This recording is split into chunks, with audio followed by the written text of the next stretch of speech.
very good morning to you all, and welcome to our EU Clusters Talk. I'm joining from Brussels, where it is slightly chilly, but feel free to tell us in the chat where you're joining from.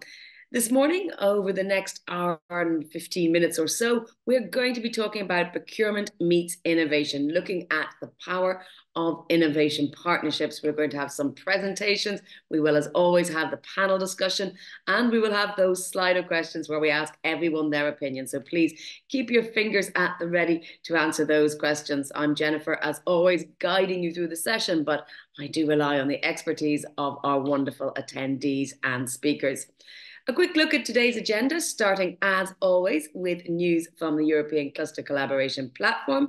Then we will have, as I say, an introduction to innovation partnerships coming from the European Commission, and then a specific look at a partnership used by the City of Amsterdam. So going generally on EU level and then drilling down into a very specific example, followed by our panel debate, but we hope everyone will join and ask questions during that, and wrapping up as always with the funding opportunities. So a quick look again at the standard housekeeping rules. As I mentioned at the outset, we will use Slido to launch the polls. You can scan the QR code or go to slido.com and you'll be able to answer the questions there. And it's really useful to us because it helps our panelists get an idea of who's joining, what they think, and what the general feeling is, and can also be a really useful jump-off point for our discussions. You can use the Q&A function that's down at the very bottom of your screen to ask specific questions to our panelists. I will be keeping an eye on that so we can get specific questions. And you can also use the chat function for chat to say hello. We'll also be using the chat function to share some links and to have a sort of general conversation. But if you want to get your question floated above the general chatter to one of our panelists, do use Q&A instead. If you would like to speak, please use your raise hand function. Again, it's at the bottom of the screen, and we will give you the floor. For that, you can switch on your camera and your mic to talk directly to everyone. But do note that the session is being recorded and that the recording will be published on the European Cluster Collaboration Platform website. So if you do switch on your camera, we will be seeing what you look like. So thank you very much for joining, as I say. We'll go straight over now to Angela for the presentation of the latest news. Angela, what is happening?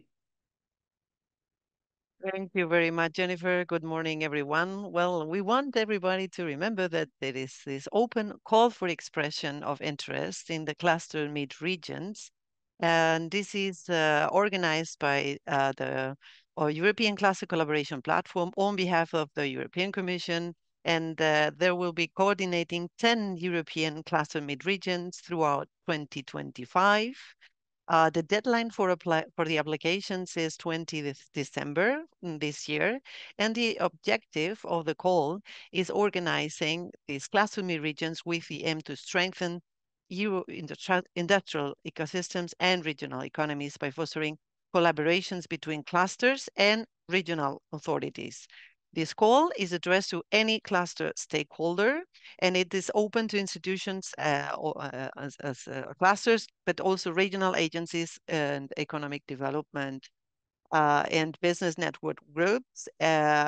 Please note that it is needed a letter of support from the original authority, and the proposal from national and or regional authorities are more than welcome. Don't remember that the application must be fulfilled in English. And we want to present also the EU Business Hub for Japan and the Republic of Korea. This is an EU-funded program which supports EU companies, that means SMEs and startups, active in the green, low-carbon technologies, digital solutions, and as well as medical and healthcare sectors. And the fund is aiming to help these companies to enter in the two Asian markets. Over the next 4 years, they are organizing 10 business missions to Korea and 10 business missions to Japan. We have here the 3 upcoming business missions, which are, first of all, Semicon Japan for digital solutions, Tokyo 9 until 13th December. Then we have the Smart Energy Week in spring, for the green and low carbon sector. That will be in Tokyo, 17 until 21st of February. And at least we will have healthcare and medical equipment in Korea, in Seoul, for the healthcare sector, 17 until 21st of March. Participants will be helped not also in entering the sectors, but they can benefit from logistical assistance, 1,000 euro contribution for accommodation, and optional co-finance services like legal, translation, and renting support. And that will be all. Jennifer, thank you very much. I give you the floor. Thank you very much indeed. Always plenty to talk about as we go into these weeks. So I'm always impressed by how much you get through in such a short space of time, Angela. And of course, we will have another look ahead at the various calls for funding at the very end. So we're going to have a look now at our introduction to innovation partnerships. This is to set the scene. Joining us, we have Anita Poth from DG Grow in the European Commission. Anita, you're going to talk us through the overall perspective from the European Commission side. So please, I know you've got some slides. Do take it away. Yes, good morning, everybody, and thank you a lot for the invitation today to speak a little bit more about one of my favorite topics, and that is innovation through public demand. And today we are going to discuss the innovation partnership because it's not always known to everybody. It should also not be confused with the European innovation partnerships in RTD, or sometimes the word is used for the public procurement of innovation in general. Next slide, please. But here I'm talking about the innovation partnerships. Next slide, please. As mentioned in the directive. So an innovation partnership is a type of public procurement procedures described in the public procurement directives. And these directives, these public procurement directives, they explain the rules, how public sector needs to procure their public services. That needs to be done according to certain principles. And in the directive, there are mentioned various procedures that abide with principles. And one of those procedures is the innovation partnership. What is so special about this partnership is that it's specifically designed to procure solutions that are not yet available on the market. So it combines the R&D phase with the actual deployment of that product in one go without organizing a new public procurement procedure. So next slide, please. So it's described in Article 31 of the current directive. It's a tool to foster innovation. As I said, you can start from different TRLs, work together with the public authority to get it market ready. And if after the piloting phase it's successful, the public authority has the opportunity to deploy the developed service directly as a launching customer. So this procedure is specifically used when a solution meets a specific need is not ready available on the market. And so this procedure provides a pathway for public buyers, so we're talking about public administrations, to find and or develop new solutions together with the market. Next slide, please. So we have also studied the use of this procedure through the EU, and here you find some overall numbers. It's used more and more, and there is more than 1.5 billion euro in contract value awarded through innovation partnerships in the period 2016-2023. The top country for applying the innovation partnerships changes every year.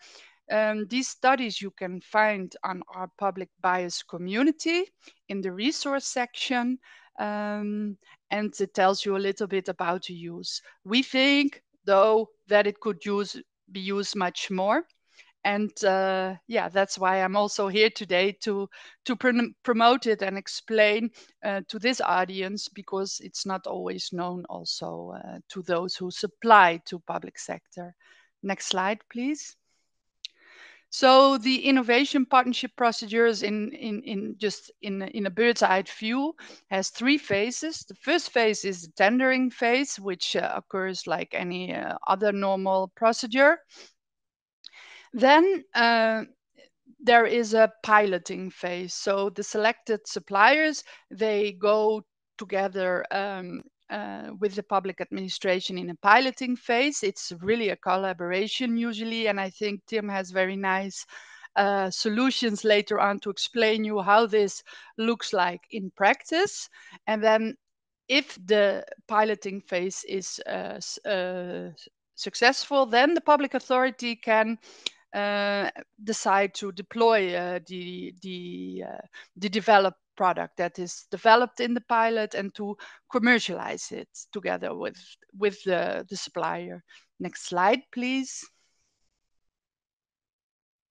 So the innovation partnerships has a lot of benefits. Firstly, it promotes innovation, and what it does, it is combines the research and development phase together with the commercialization phase. So maybe it takes longer to prepare, but once the partnership is set, it can go all the way through launching the product together in the market. This is, for example, different than pre-commercial procurement, which only sees to the R&D phase. And if the R&D phase is successful, a new procurement usually needs to be launched to actually deploy the product, not always selecting the same partner as in the R&D phase. And another benefit is meeting unmet needs. So public administrations are for a huge challenge to update their public services in this fast changing world of also digital technologies. And it's a way to future proof their services together with the market. At the same time, partnerships can be designed in such a way that different consortia of suppliers compete with each other in the best solution. And even, you will see maybe later on also in the examples, different solutions can be deployed at the same time. And by working together intensively with the public authority, it can reduce market risk for suppliers, and it also allows for continuous support from the public authority to the supplier who has won this public procurement procedure. Next slide, please. So why deploy an innovation partnership? And I talk a little bit more here from the perspective of a public authority. We have huge challenges. You also seen in the political guidelines these challenges. It will enhance some transitional agendas of the European Commission. I already mentioned the topic of public service modernization. It's a way to engage with the market directly to see the latest developments in the market and to be able to deploy them. And it also leads to better procurement practices. In that case, we work together more with the supply side, and we use demand to increase innovative solutions across Europe. So that's also a positive effect of working through this public procurement procedure. Next slide, please. So I will just stop here because there are too many interesting dialogues to be talked about. So if you want to know more about innovation partnerships, you can join our public bias community. We're currently also creating an account on the cluster platform to be able to share our news in a more efficient way with the participants in this cluster. We are also working on a promotional package on the innovation partnership, including more best practices. We have several studies on how to value and price innovation in an innovation partnership in the resource section of our platform. And we have other resources, so we will invite you to keep in touch with us. And with this, I will end my presentation. Thank you. Thank you very much, Anita. And I know we've been sharing some of the links there in the chat, so please feel free to go and check those out. And I think Anita will probably be staying with us for the duration of our discussion this morning. So do send any follow-up questions in the chat and we'll try to get those to her. We'll turn now to the specific case of the quay wall renewal in Amsterdam. So Tim van der Laar is the senior project manager who's going to tell us about the innovation partnership that was used in that specific case and give us some hands-on details of what went on. So Tim, over to you. Hello, everybody. Thank you, Jennifer. Next slide, please. My name is Tim van der Laar. I'm a project manager at the City of Amsterdam, and 7 years ago I started the innovation partnership for quay wall renewal, which was really a new thing in that time, the innovation partnerships, and we were one of the first to start it. This was really nice. And the last 2 years, I'm doing a new project, which is also an innovation partnership, but on a whole other topic. This is an innovation partnership for sports pitches. So this is where I'm working on now. So I really like to work on these innovative projects. Next slide. I will share my experience from Amsterdam with these innovation partnerships, and we'll start with problems we have with the quay walls. Then I'll tell you a little bit about what an innovation partnership is and why we chose it. And then I will explain a bit about, well, the quay wall renewal innovation partnership. How did we set it up, and what were the results? And finally, there will be some time for questions. I think most of you know the UNESCO World Heritage Canal Belt in Amsterdam, and if you follow the news a bit, you might have heard that they are in a very bad shape. So especially in the last 10 years, there have been many incidents with these quay walls and bridges. And you can see some examples on the photo. So some quay walls really collapsed. And the cost for it was that actually the budget for the maintenance was cut back for many decades. So there was really, like our chairman said, we preferred to give the money to other projects which were more sexy, and the maintenance, of course, was neglected. Next slide.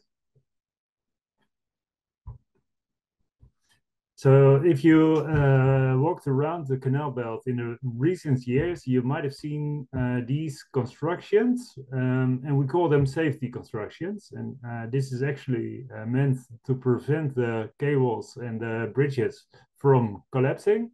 So this is a really serious impact at how you look at it, and this is really a serious thing. Next slide. Another problem is that the quays were actually designed for horse and carriers, like you see at the left. Of course, decades, centuries ago. And during the centuries, really the use of the quays changed. So there was more and more heavy traffic, and in recent years, even some construction cranes are used at the case, and of course they were not built for that, so that's another big problem for it. Next slide. Amsterdam is a city of water, and we have a lot of canals, and of course also a lot of quay walls. And you can see here that we have about 600 kilometers of quay walls, which is really an immense length. And in total property is 200 kilometers. The quay walls have an average lifetime of 100 years, which means that we should renew per year on average 2,000 meters. And when we started this innovation partnership, we only got 500 meters per year, so that was really under the schedule, so really not enough to keep the case well informed. And really a big budget was needed then, about 60 million per year to make this all better. Next slide. I think Anita already explained this, but innovation partnership is a combination of two existing procurement methods, so the PCP and the PPI. And next slide. And we chose for this innovation partnership because the traditional techniques we used for the renewal, they really didn't meet the criteria and were not very suitable for upscaling. So as you can see at the photo, there's a really big hole made to construct the new K-walls. And you might know that most of these canals have houseboats. So all the inhabitants at the houseboats, they really had to move for a long period. And that was a really big impact on their life. Also, these big construction halls, it had a big effect on the houses, the warehouses at case. And because they are very old, there was a big risk of subsidence with these techniques. Finally, all the trees had to be cut. So, and of course, trees are very important for Amsterdam and its inhabitants. So they were not happy with it. That's why we chose for an innovation partnership. And also because, yeah, K-walls are very suitable because it is repetitive work. And we had no clear vision of our favorite solution. We only thought, okay, this might be, or there might be smarter solutions in the market. Next one. This is how we set up our innovation partnership. Anita already described very nice that it always consists of 3 phases. And actually there was one phase before the prepayment phase, the preparations, and this took about 1 year. And then we go on with the tender phase, which was about 1 year as well. The R&D phase, which lasted 3 years, and the commercial phase, which could have a total length of 8 years. To start with the tender phase, we had the selection first. We saw in the market there was a big, many market parties who subscribed, so a big animal for this. And 14 of them subscribed, and only 6 could go through. And they had to present a plan for their innovative capacity, which was the selection criterion. And with these 6 parties, we went on to the next phase, the tender phase. And there they had to come up with a plan for their innovative renewal solutions. And we looked at 4 award criteria here. So this was scalability, impact on the environment, future value, and collaboration. We chose to fix the price. So the price was not really taken, but we tried to get as much value from these award criteria with a fixed price. Then the next phase here, the competition had ended, and we could start an open and transparent collaboration between client, contractor, and stakeholders, which was really a nice thing. And you can see here the prototype and validation. It was very important to be sure that the innovations worked. So this is first, especially a paper design phase. So they had to prove that they would fulfill all our requirements, and of course, in the eyes of the risk that all risks were covered. So. And only after all this was checked, they could start with the pilot projects. These were really pilot projects on the cable, so in the middle of the city center, about 200 meters length. I will tell you a bit more later. And after this, all these three market parties, if they succeeded their pilots, they could all three go on to the commercial phase, which we really use for the upscaling of the innovation. So here you can see that every year, every market party gets about 650 meters of cable renewal.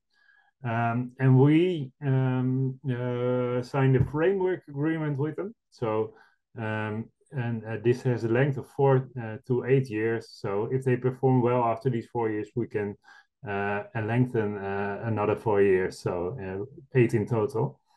And the good thing about the framework agreement is that you can really apply a learning curve. So every next project gets a higher quality. You get better collaboration through long-term relationships, and it's more profitable for the markets. Next one. And here you can see the three winners with all three very different solutions. We were very happy about this.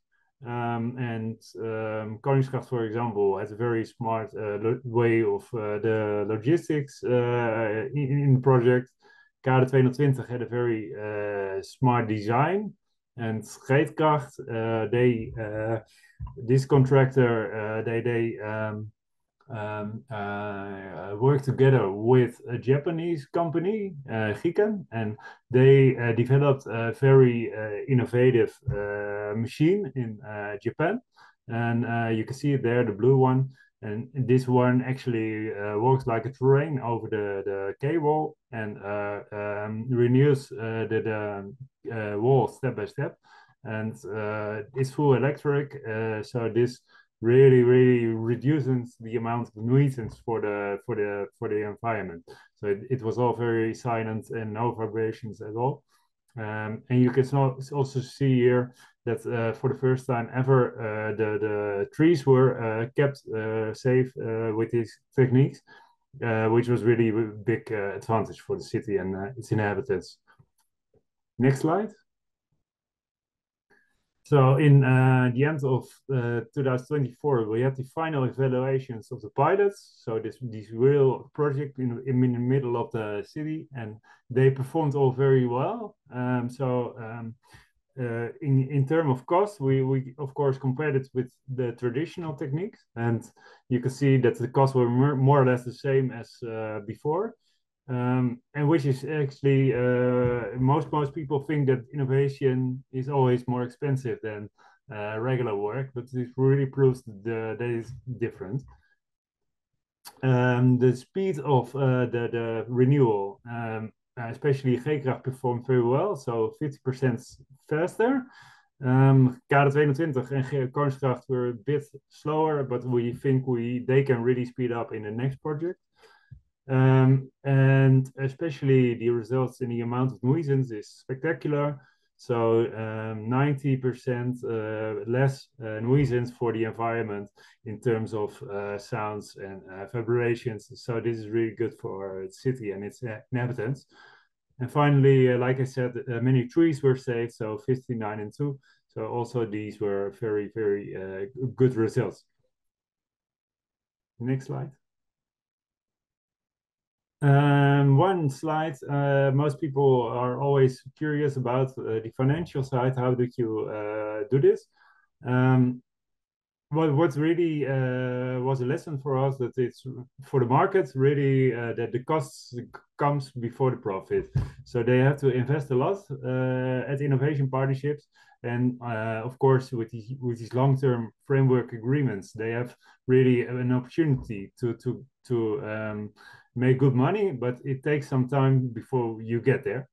And we used, like I said, a fixed price, and we also had a development fee for each combinations to get through the R&D phase. Now, also we chose not to do just one pilot, but we focused on this long-term collaboration in the framework agreement. And another good thing for the market was that they got 100% of the intellectual property, which also meant that they could sell their innovations to other cities. And this is a big problem also in other cities in the Netherlands. So that's interesting for them. Now, what happened? The market party stated development costs exceeded the budget and time. And we really underestimated this, but the development costs got even to 1.4 million on average. So that really made us realize that we had to raise the fee from 100,000 to 600,000 euro. Okay. Next slide.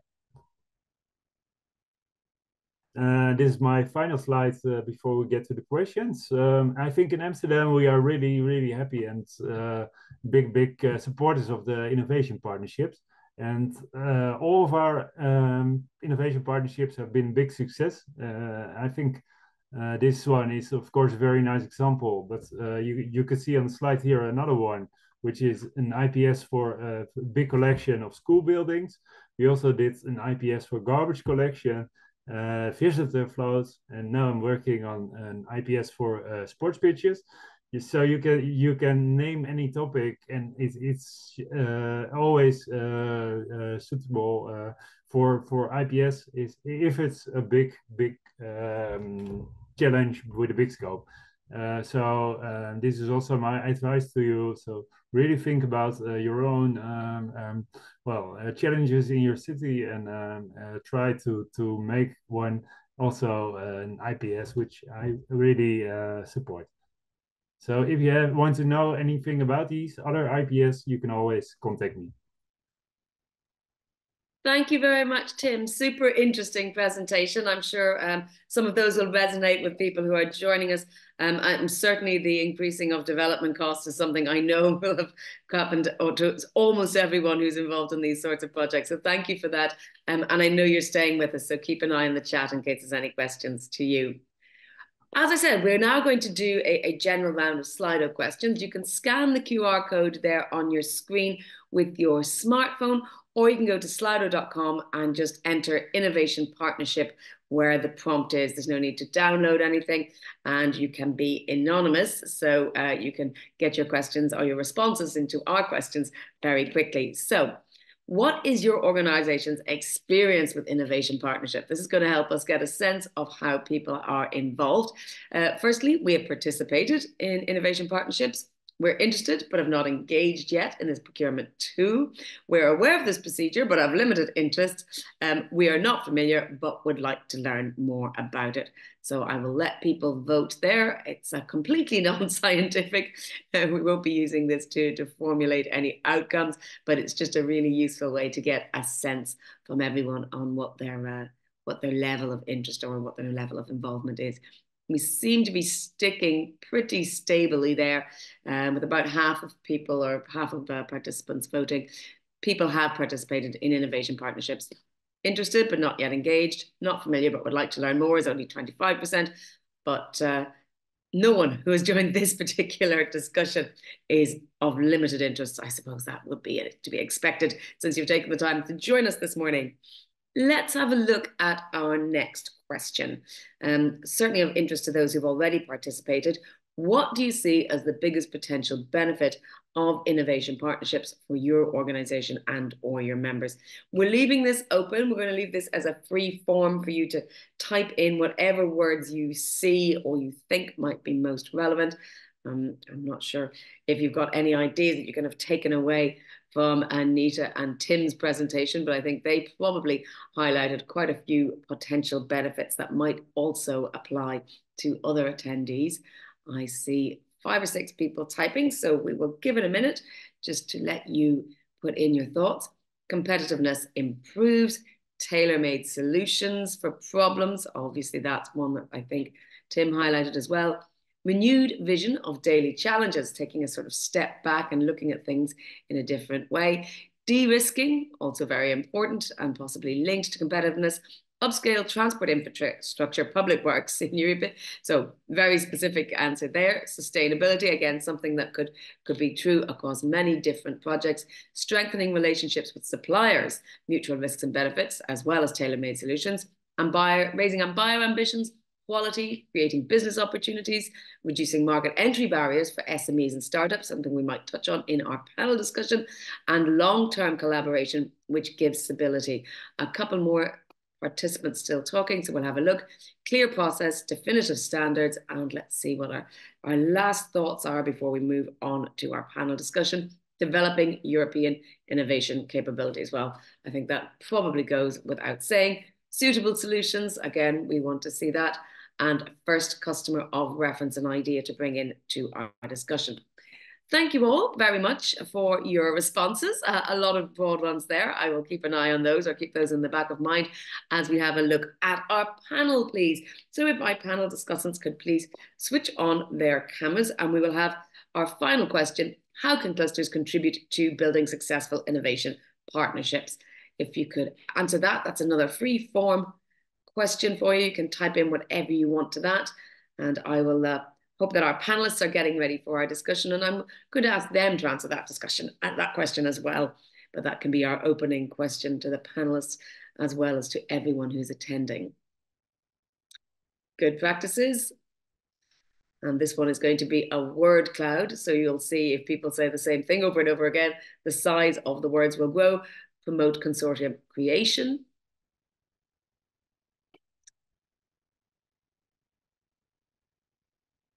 So let's see, connecting dots, collaboration, translating mindsets to buyer company, collaboration again, informing people, risk aversion and regulatory constraints, promoting consortium creation, giving support to conduct IP, strengthening networks, obviously something we like to hear about here at Clusters, knowledge sharing. Again, I think this is probably a lot of these centering around the same ideas of knowledge sharing, good practice, collaboration, strengthening network. I think all of those probably build in together. Capacity building as well, very important, as well as risk reduction and intermediation.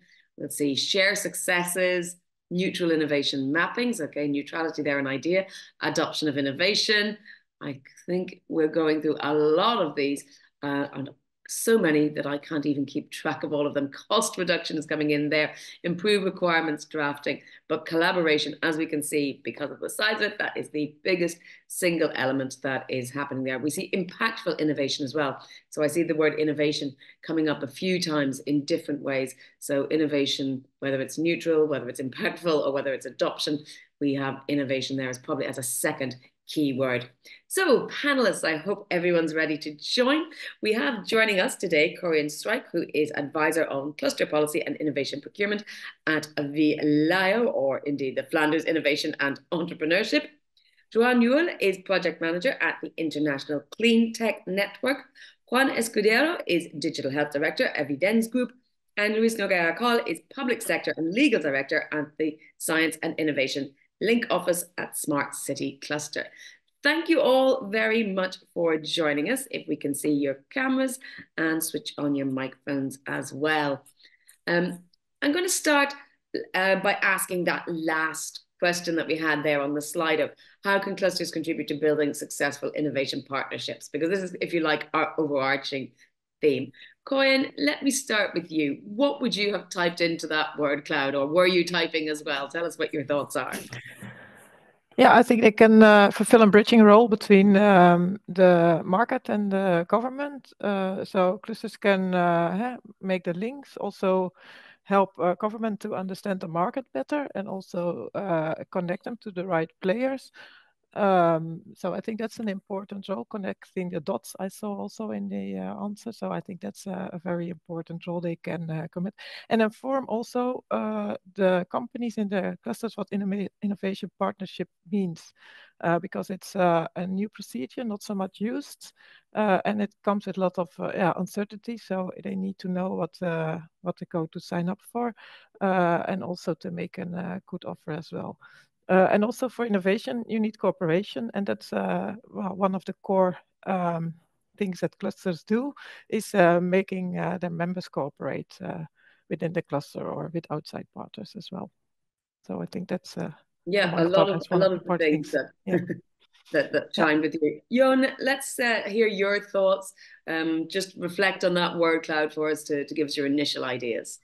Yeah, no, I agree a lot and agree with what Corinne also said, that I think that is the connecting and facilitation of the collaboration is kind of the core of what the clusters can do. I guess one different thing that I can mention, or I think the connections to the market is really maybe the strong part, I would say. So making sure that you really, clusters can help you get a better understanding, I think, of what is already out there and where is the market, what's feasible to develop in an innovation partnership. And maybe also, I think with clusters working together across different countries can help really expand the opportunities or the companies that you can engage with to see what's possible and how you can innovate. I think that's also a good reason to work with clusters when you engage in innovation partnerships. Juan, coming to you, lots that you agreed with in the word cloud, or would you be adding different things to it as well? Basically, it's, coming the last hard to things, but I will say one of these not to miss from as a company opportunities. So just to get to know, there are many things around, and it's very difficult for a company to really catch up all the opportunities. So cluster is also a way to get to know all the community, what's around, what are the opportunities, and therefore basically, it's a nice and very useful loudspeaker of all the proposals which are active on the community of your interest. For a company, this is a very important thing to not to miss a potential opportunity to work on. Yeah. And Luis, last but not least, your thoughts just on that slide of whether you were surprised by what people said or what, what's your view on that? I I completely agree, but I would like to put another issue in this part. Clusters are I think, are the best collaboration association to do innovation, but they can promote or create demand for the new technologies because of this collaboration with SMI and startups with big companies can increase the innovation, and also can reduce the market entry barriers for these small companies. Well, let's build on that a little bit, Corinne, because I was going to ask what role they could play in fostering competitiveness and sustainability more generally. And I'm sure that the innovation side comes into that. What is your thoughts about, what this means for Europe, if you like, as a whole? Can you repeat? What do you exactly mean? I'm sorry. So what role could the procurement tool of innovation partnerships play in fostering specifically competitiveness and sustainability? I'm thinking about, the aims of European businesses to get that sustainability level in order to be competitive. Yeah, I think, well, perhaps first we had also discussion on innovation partnership or innovation, procurement for innovation, which is a bit broader, I think. So that's something we have as a message to our participants in our program, or in Flanders. If you want to do innovation to procurement, which is a very good idea, of course, first think of what are your needs, and also discuss it with the market to see what's the gap there, and then come up with a plan to achieve it. And then one of the innovation partnerships is one of the procedures, as explained, but also other procedures can be valuable. So, but if you, I think if you go for procurement for innovation, well, innovation and competitiveness are very much linked. So, and also I think for sustainability, if you had the solution of tomorrow, they're not here yet. So we need a new solutions for sustainability and innovation there as well. So I think, well, within this innovation for procurement for innovation, you have as a company a unique opportunity to develop together with the public sector new products or services. And that is in a co-creation, and you also have already a customer in the end, which is very important as well. So it's not always about the money for funding your innovation, but also in the end, you need a buyer for your product. So that is a very good opportunity that this innovation procurement gives particular. And for the public authority, I think it's very important to in this. It's a partnership, so you can co-create with your market, with your company, the companies that are developing the solution. You can develop the right solution and already build in from the start the societal challenges you want to solve as well, like sustainability. So I think that's a big advantages if you go for an innovation partnership or procure for innovation, that you really, together with the partners in the market, develop the solutions you need for tomorrow as well. Joanne, I'm presuming, Joanne, in your network with clean tech being center stage, we're going to see a lot of that dovetailing between innovation and sustainability.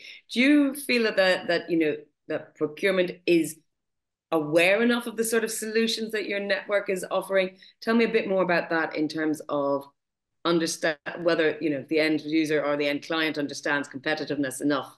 I think it could definitely be better. I guess it links to also what I said before, that one of the strengths of clusters is the engagement with the market and knowing better what's out there. I don't think that the cities have an as good or public authorities as well knows what's out there and what's being developed, of course, which makes maybe sense. So yeah, I think they can definitely get more knowledge about what's possible. And like you said, with the sustainability and innovation angle, I think if they are maybe a little bit more brave or dare to set the standard high and maybe go for an innovation partnership and see, okay, the solution is not there yet, but we have these goals and we need to reach these targets, so we're gonna develop it and put the resources and maybe the faith in the market that it can be developed. I think that will definitely be good for competitiveness. I think even though there are differences across countries, some of these sustainability challenges, they're still so similar, and developing those solutions in one place will also be great in competitiveness to implement in other places. Joanne, leading on from that, I'm interested to know, because I think you're talking a little bit about expectations.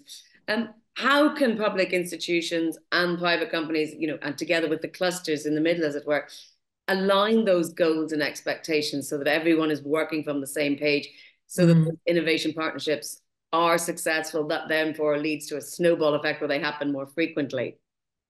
Yeah, that's a good question. But I think on the public side, like one important thing in my experience is the strategy, like that there's a political backing and there's high goals and what do you say, like aims with what they, so that they kind of need the innovation and they're already on board with that innovation is something that they need to do. I think that makes the way from saying we have a solution to then trying something innovative a lot shorter. For the companies, I think it was maybe Louis who mentioned, I think the clusters can really be that good connector that maybe holds them a little bit by the hand and says it's not that hard, or this is the first engagement that you can get into, this is how it can like kind of guide, because I think a lot of the SMEs also, they don't see these opportunities, they don't by themselves notice that there's an opportunity to engage in this. So seeing the opportunities may be a good start for a lot of the SMEs. Well, yeah, the clusters are often the connective tissue in this body. Louise, to come on to you, I'll ask you to build on that same idea. I mean, are goals and expectations aligned? Is this a common problem, or are things more or less working pretty well, or is there more we can do? I think it's a common problem, but we can, you know, work for to solve or to have a lower risk. So maybe developing flexible governance models, or utilizing the cluster networks as an intermediate, establishing mutuals initiative, maybe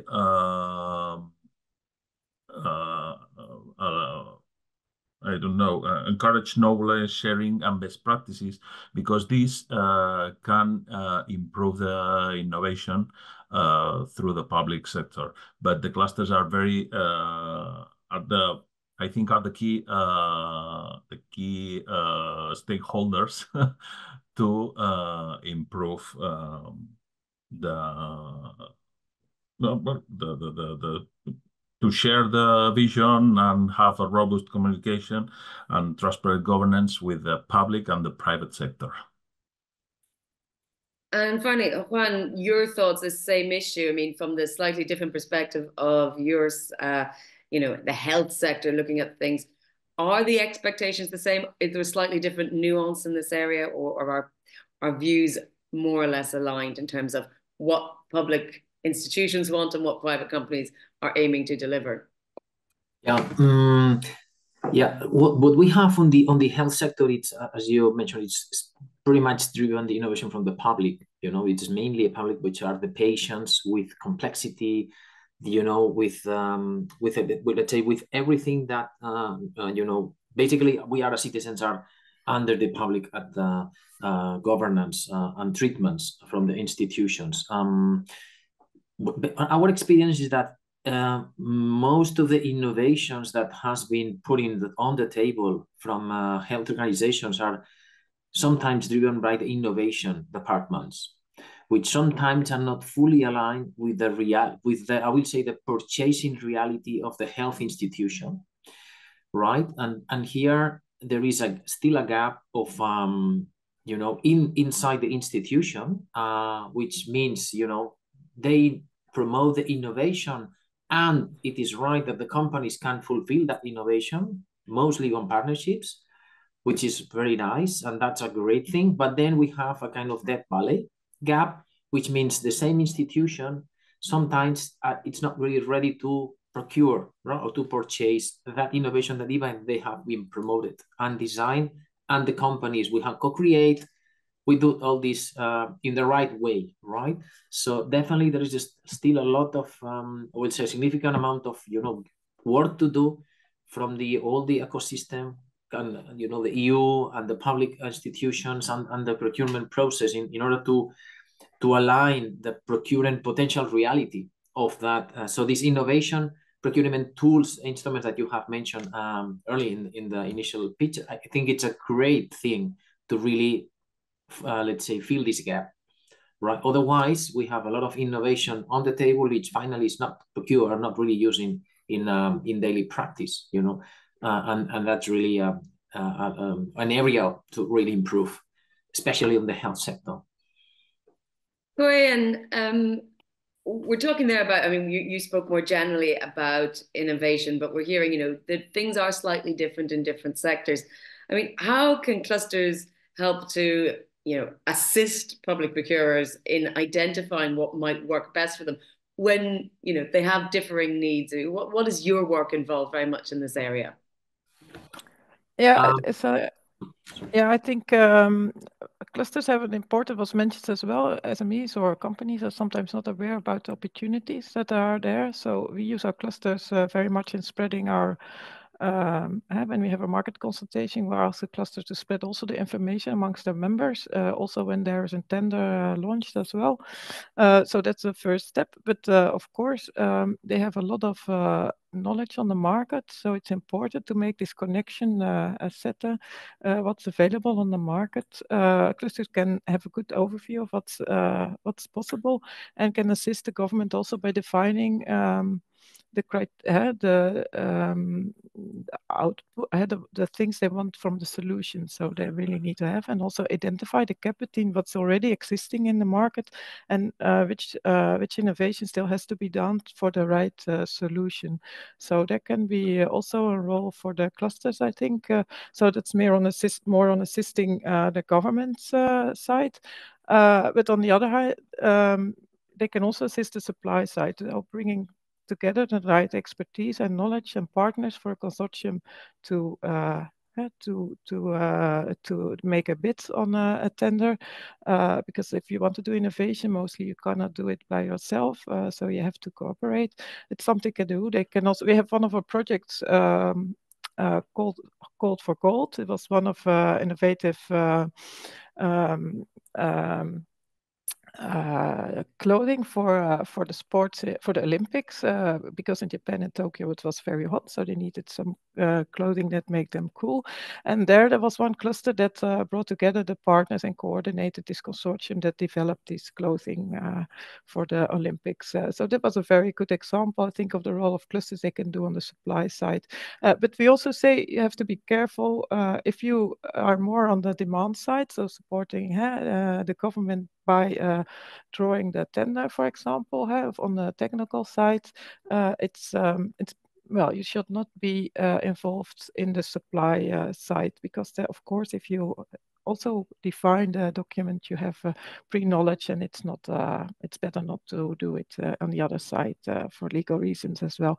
So they can have very different roles, and yeah, I think it can be case by case to see what's the best role they can have. But I think also already said by others as well, the knowledge on the market, what's possible, and also translating needs from the government to the companies, and make it inform them how they can participate, what are the advantages as well, are important things that cluster can add to in these situations. Yeah. Well, I'm also interested to sort of follow on, particularly with SMEs, whether there's you take a particular approach when you're looking at SMEs or startups or smaller businesses. Do they need extra assistance? Is there, if you like, a prejudice against smaller companies from public procurement because it's perceived that, we'd rather work with someone we've worked with before? But what is the real landscape out there when it comes to that?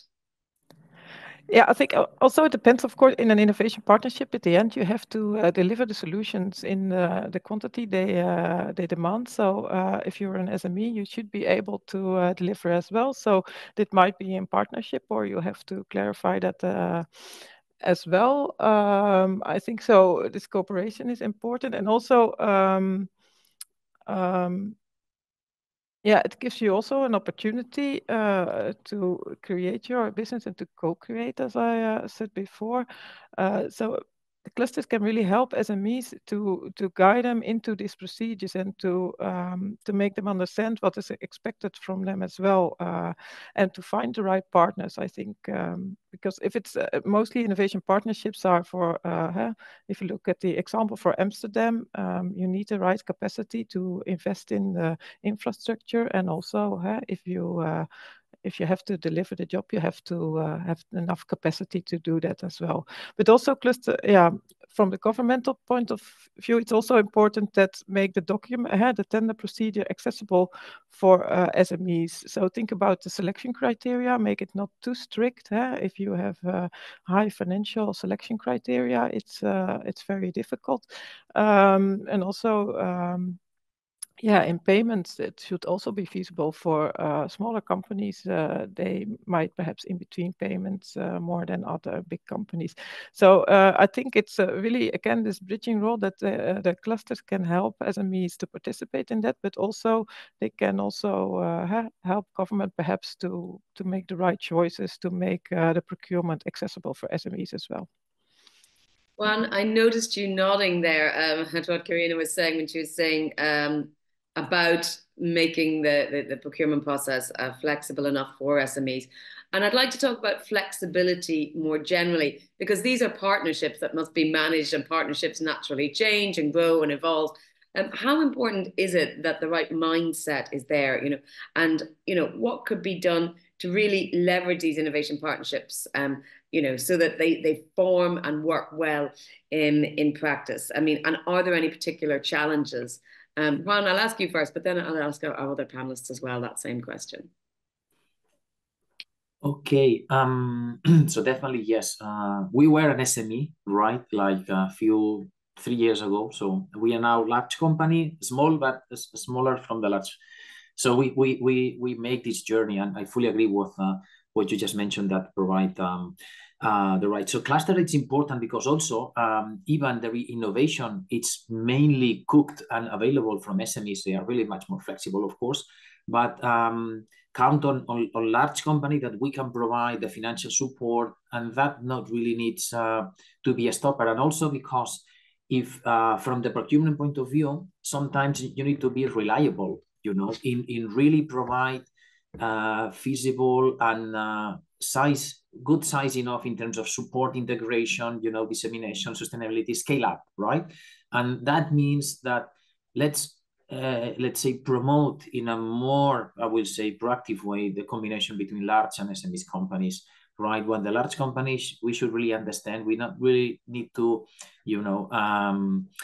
to collaborate and to keep the right space to the SME to grow and not to, to be too aggressive on the relationship. So cluster couldn't even, the procurement define the rules of the game, and the relationship between the partner who provide the innovation could be technological centers, SMEs, this type of entities, and the large company who is the one who can provide the deployment service, the maintenance. So all we did to put it in reality in a more large and feasible, let's say, deployment point of view. So that's a role that maybe you can, like a consortium agreement, that you force some rules and some clauses. That could be another way that, okay, guys, you can go together, but you need to keep, this space from, this one and the other one. So that could really help, and not to be scared to work together, right? Between these different type of entities, which at the end of the day, could make that the innovation really work in real life. Luis, same question to you, and also whether you think that clusters can be a help there in helping this, if you like, flexibility or agility in understanding how the partnerships evolve. I think the clusters are the second step to help the SME and startups companies. The first is the public sector, like the European Commission and national authorities are trying to help these type of companies, offering trainings and innovation procurement,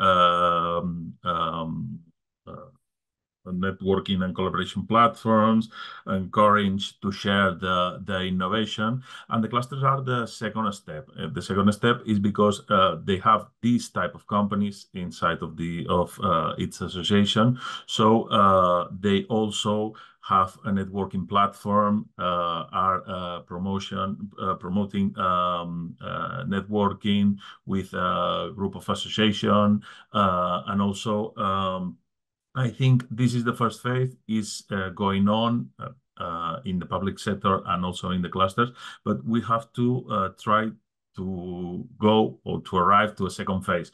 So simplifying the process. It's very difficult. I know that a new directive is going on or is studying at this moment in the European Union, but I think that we have to try to simplify the application and the reporting requirements. So this would lower the entry barriers for this type of companies. And Joan, same question to you. How important is it that clusters understand the needs of both sides and the needs to be flexible? And I am going to say, I want to bring Tim and Anita in as well after your intervention. So if they get ready to switch their cameras on, that would be great.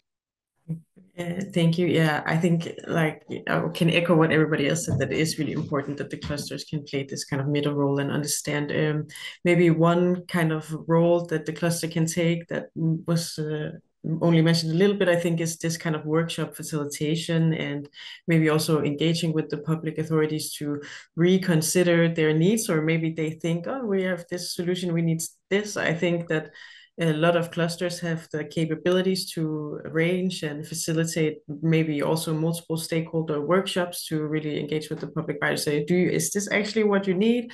What are you trying to do? Could you think about like other ways to solve this? Or is it maybe like, can you solve this another way? And to bring in not just the solution providers, maybe also users of a certain space or wherever, like a broader stakeholder group of who's going to be affected by it, maybe to help think about the need in a new way and in a more innovative way. So I think that's also a way that a cluster can play a role, and that will maybe make then the framing of the need or the tender in the end more open to innovative solutions that these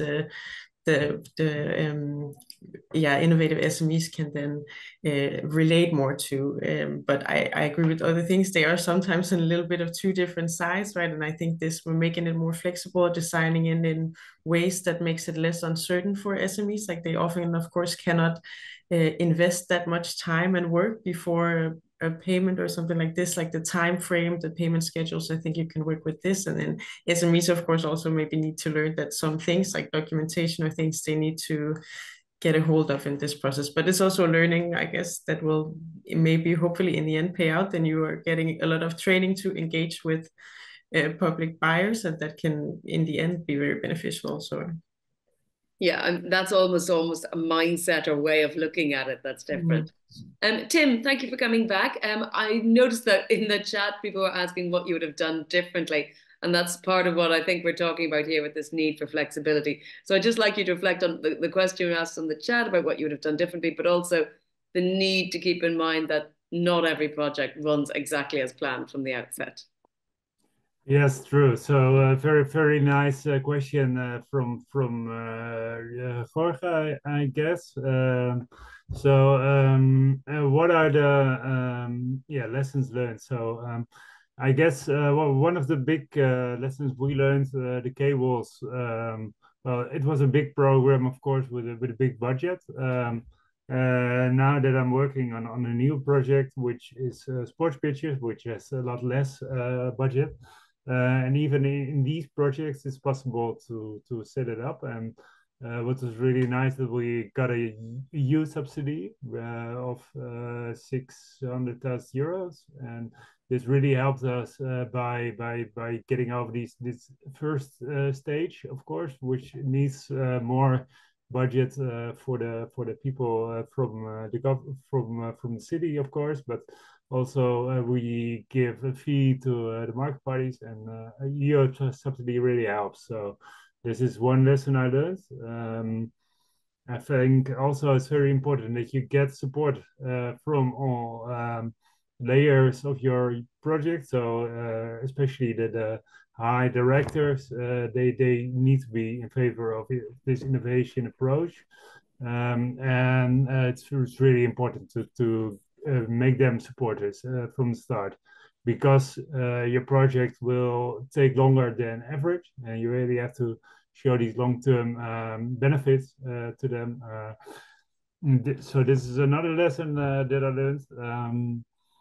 And the final one is, I think, like I already presented. So it's always takes more money than you think, and the solutions, they are really, really nice. So in the end, it's more or less for the same budget as we renewed the case before. But the costs for the development of the innovation, it's of course pricey, and you really have to make a good budget for this. Thank you, Anita, also for coming back again, because I see some activity in the chat. And so I want to just, for those who aren't reading and are simply listening, to just get you to reiterate, I think, some of the points you were making about how clusters can form, as I called it, the connective tissue earlier, but also enhance this flexibility and bring those SMEs into consortia. Yes. So I don't know if you can see me right now. Yes, Yeah? we can. Okay. You can see Okay. anything. Yeah. So there, I find the discussion and the dialogue very interesting. I reacted on the SME thing because it depends also on the kind of innovationship and the risk bearing some suppliers need to do. But SMEs can always be subcontractors in a consortium. And with my experience on innovations partnerships, these smaller SMEs are a great add-on, usually to larger companies. I've also worked to the city of Amsterdam, I easily say, and sometimes when you ask for innovation to these larger companies, they have also their bureaucratic structures, and sometimes they say, okay, now we got what we asked for, but what we do in reaction. And then they also need to go into the risk taking field. And I think working together with these smaller companies could be of great value of these larger corporates as well. And then I would like to just, I don't know exactly who made the remark about that the challenges of on innovation procurement in Europe should be easily accessible for SMEs, but also these larger companies at the EU scale. And that is actually something we realize. That's also a point that is brought to us by the national competence centers on public procurement of innovation, because they have already run pilots where, for example, German platform were allowing challenges from the Austrian platform, and the experiences were actually really good, that they got more qualitative bids and more qualitative interactions. So actually we launched a call early this year for public procurement of innovation hubs. So that is to create hubs in public authorities. But the second part of that assignment is the exploration of a pan-European co-publishing space that is easily accessible for suppliers.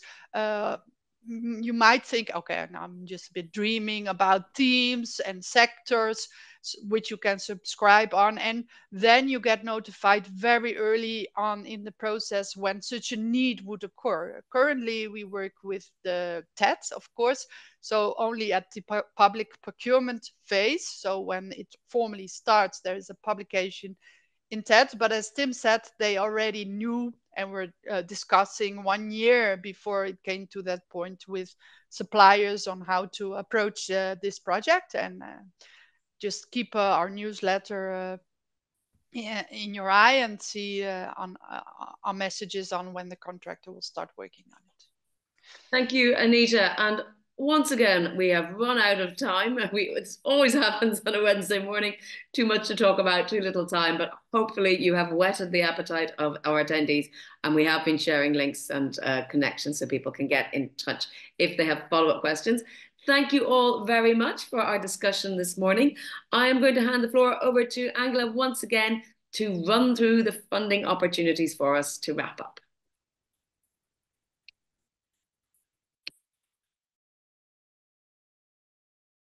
Thank you very much, Jennifer, and all the participants for such an interesting and didactic debate.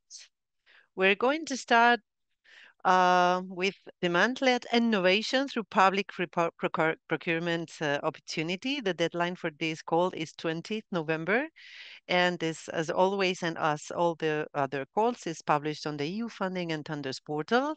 In this time, end users and public procurers from several countries are invited to send proposal for launching pre-commercial procurement action for acquisition of R&D services for the development of innovative civil security technology solutions.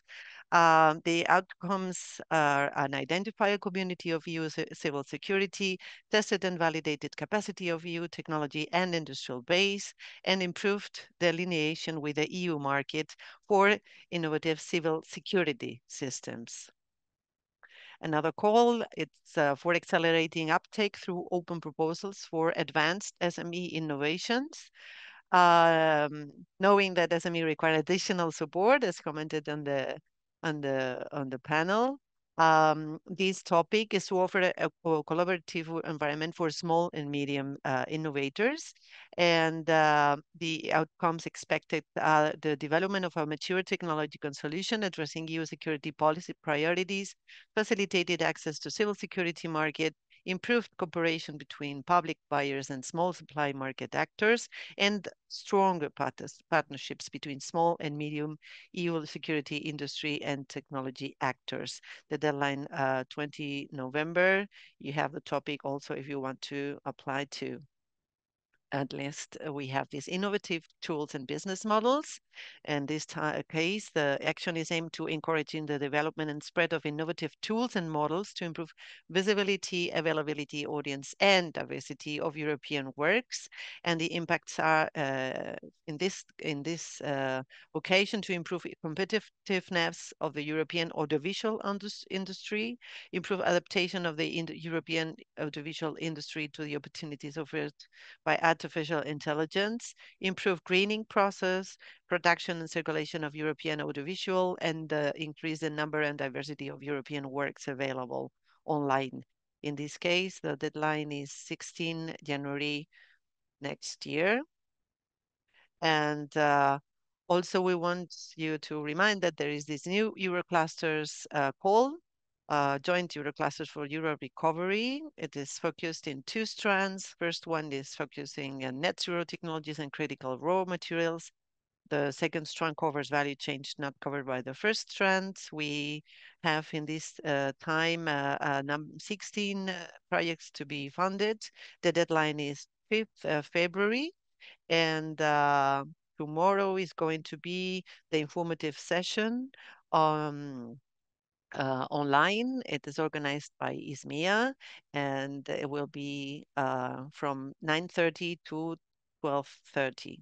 At least, but not last, we want also to remind you that there is still open call from the previous Eurocluster call. We have Francis CI until 1st August 2025. We have Gemstone, financial support for training for green manufacturing, ending 31st December. This year, we have Genius training. We have Resist training and networking marketing, internationalization. And we have also Sileo for the best company storytelling video. Thank you, Jennifer. Thank you very much, Angela. Looking ahead to the future, do register for the next talks on Wednesday mornings. 27th of November is Transition Pathways for Metals. 4th December, Smart Specialization Strategies and S3 Platform. 11th of December, Green Transition. And then right before the winter break on the 18th of December, we'll be looking at state aid. So don't forget to register for that.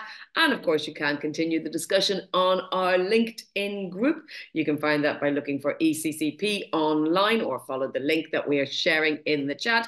And of course, you can find us on clustercollaboration.eu. On X, or formerly Twitter, it's at clusters_EU. And there again on LinkedIn, you can find again European Cluster Collaboration Platform. Do use the same hashtags ECCP and EU Clusters Talks to make sure all of those colleagues who are joining us can find the discussion online. And we will see you next time. Have a great day.